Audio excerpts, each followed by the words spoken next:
Hey, is lekker weer hè vandaag? Ik ga even vragen aan ChatGPT. Vragen, je voelt toch gewoon dat het goed weer is? Ja, maar ChatGPT weet echt alles. Wacht, 2 seconden, ik ga even vragen.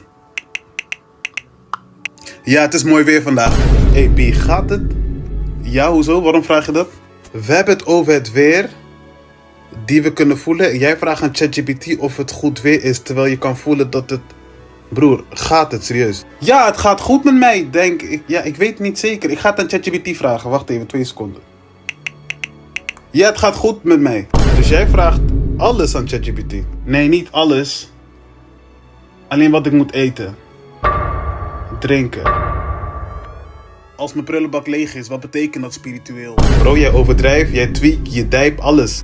Ik weet niet wat het allemaal betekent. Even aan ChatGPT vragen, 2 seconden. Bro, kom, we gaan naar buiten, even luchtje scheppen. Je laat je telefoon hier. Weet je nog hoe je veter moet strikken of moet je er ook vragen? Nee, dat niet. Wel welke schoen ik aan ga doen.